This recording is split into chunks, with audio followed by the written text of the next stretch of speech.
Green screen. So what is a green screen? Where have I heard that word before? Well, it's usually used in big production movies, and you've probably seen a lot of actors inside places where you didn't think they ought to be. Well, they were probably not there and they were on green screen. So what does it take to do a green screen? Well, it takes a green screen.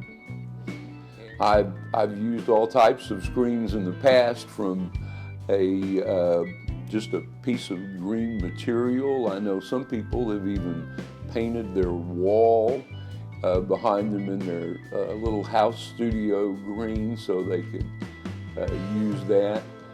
You may have even seen someone in a green suit so they could manipulate objects around the screen without being seen. They'd be cut out later. It's a very popular form of deal, but green screening is not only for big budget movies. We can use it too at home, just like we're doing here. I'll show you what we're using here. We're using a couple of lights, and there's one over here on my left, and it's primarily lighting the screen. Then they have one on the right, which is the key light. I'll show you those, and then hopefully there's not too much of a shadow on the screen behind me. That's what the light over here on the left is supposed to do, is supposed to wash out any shadows that are created by the light on the right.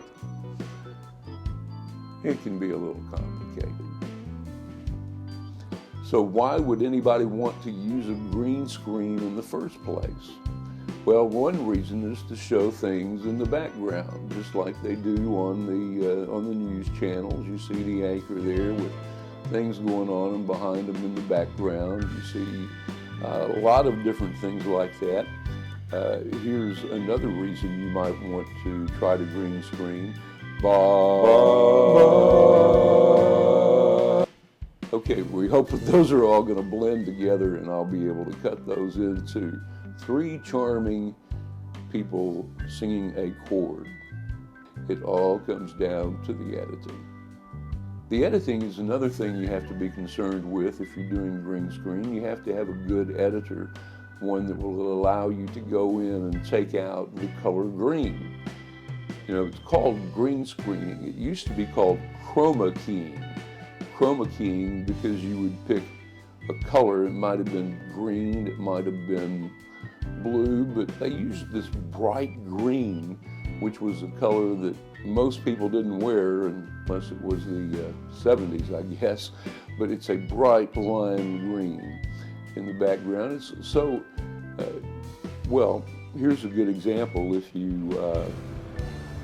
wouldn't want to wear green clothing while you're doing that. It may cause some strange effects.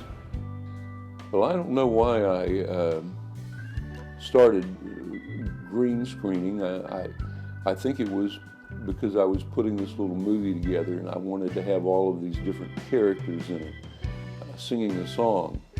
And so I guess that's where I learned to do it. It was really kind of silly, but it was a good time waster, which in the long run isn't what this is all about anyway. Finding the right fun ways for each one of us to waste time. This is kind of our look at green screening.